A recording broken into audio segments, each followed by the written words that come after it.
அஸ்ஸலாமு அலைக்கும். இப்போ பால் கொழுக்கட்டை எப்படி செய்கிறதுன்னு பார்ப்போம். நான் 1/2 கிலோ அளவு இடியாப்பு மாவு எடுத்து வச்சுக்கிட்டேன்.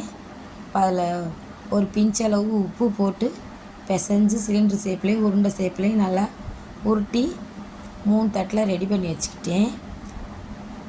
1/2 கிலோ மாவுக்கு 1/2 கிலோ வெல்லமும் எடுத்து தட்டி ரெடி பண்ணி வச்சுக்கிட்டேன். இப்போ ஒரு சட்டி வச்சு அதில் 3 ஸ்பூன் நெய் ஊற்றி 2 பட்டை பீஸ் போட்டுக்கிட்டேன். போட்டு அந்த தேங்காய் பால் 1 லிட்ரு இருந்துச்சு, அதையும் ஊற்றி அது கூட 2 லிட்டர் அளவு தண்ணியும் ஊற்றிக்கிட்டேன். ஊற்றி அதிலே வெல்லத்தையும் போட்டுட்டேன். மூடி வச்சிடக்கூடாது, பொங்கி ஊற்றிடும். மூடி வச்சு அப்படியே முன்னாடி நின்று பார்த்துக்கறணும், இல்லாட்டி பொங்கி டக்குன்னு கீழே ஊற்றிடும், வழிஞ்சிரும். அதுக்கு நான் முன்னாடி நின்று பார்த்துக்கிட்டே இருந்து லேசாக கொதி வரும்போது திறந்து வெல்லம்லாம் நல்லா கரைஞ்சிருச்சு.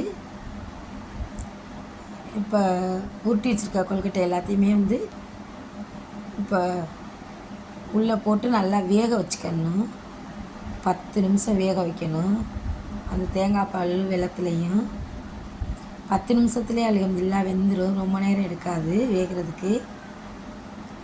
இப்போ 3 ஸ்பூன் அளவு பச்சரிசி மாவு, இடியாப்பு மாவு, அது கொஞ்சம் தண்ணி ஊற்றி மிக்ஸ் பண்ணி கலந்து வச்சுக்கிட்டேன்.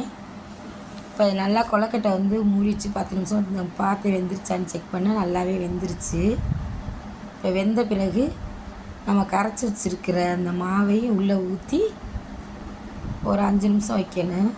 முன்னாடி நின்று பார்க்கணும், இல்லாட்டி பிடிச்சி போயிரு, கிண்டிக்கிட்டே இருக்கணும்.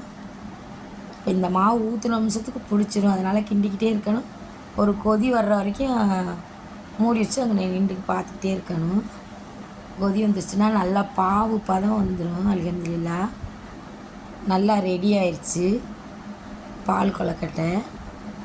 அல்ஹம்துலில்லாஹ் இனிமேல் சாப்பிட வேண்டியது. பால் கொழுக்கட்டை செஞ்சு சாப்பிட்டு பார்த்தோம். அல்ஹம்துலில்லாஹ் ரொம்பவே நல்லா இருந்துச்சு.